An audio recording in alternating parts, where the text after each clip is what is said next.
Fun fact, I've never used Apple AirPods.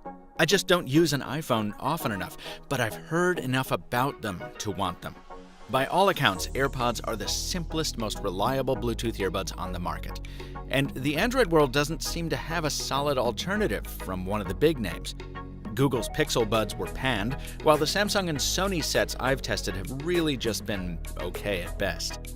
So when EARIN let me try its M2 earbuds back at IFA 2018 in Berlin, I was still on the search for an AirPods analog. And you know what? I think these are it.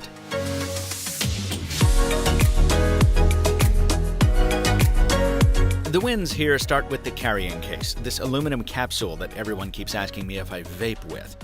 But instead of sticky smoke juice, the capsule holds the twin earbuds and a 600 mAh battery, so that every time you pop them back in the case, they're charging. The buds seat magnetically in the cradles, and the sled closes with magnets too, clicking home with a sound so satisfying you'll fiddle with it all day long. It all feels very well made. The only complaint I have is that the charging port is micro USB, which was old school even last year.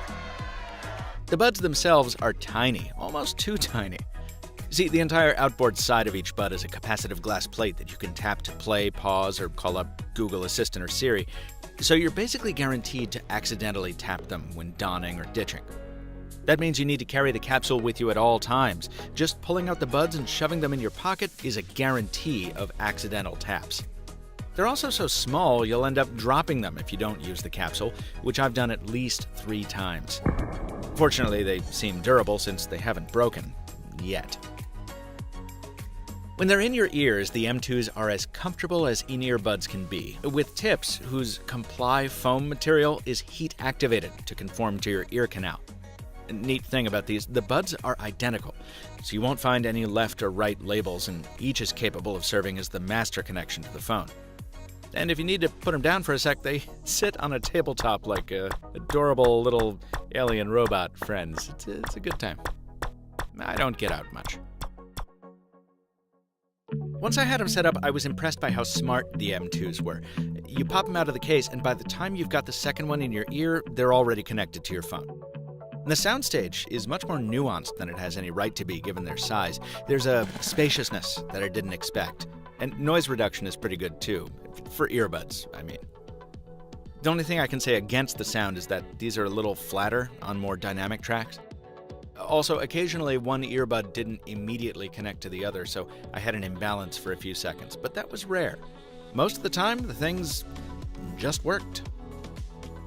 The EARIN app is also good. It lets you tune the music and how much outside sound you let in. I generally leave it in automatic, so when I pause the music, the acoustics of the outside world come in to replace it. That way I don't need to take the buds out to talk to someone. And battery life is very close to the advertised figures. A few months in, I'm getting 3 hours 45 minutes per charge of the buds. The capsule carries an additional 10 hours. Let's touch on drawbacks before we hit the price. I haven't enjoyed using the M2s for phone calls. Callers said I sounded far away and muddy. They're also splash resistant, but not waterproof, and dang it, the logo shouldn't rub off this easily. Nitpicking? Not really. At $249, the EARIN M2s are about $100 more than the Sony and Samsung competition I've tested, and $70 more than Apple. But they're so much better than any other buds I've reviewed that I can't help but endorse them. These are as close as I've gotten to the fabled AirPod experience on Android so far.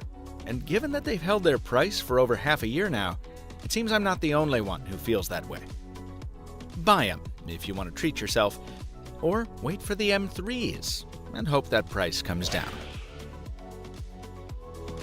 As always, folks, I'm interested in what you're putting in your ears. Hit me in the comments with your favorite headset or, a little change of pace, your favorite music of the moment.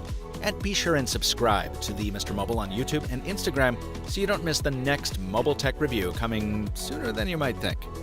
Finally, you might notice this review is, about 8 months after the product first launched, so if you'd like to share it, I won't stop you. Until next time, thanks for watching, and stay mobile, my friends.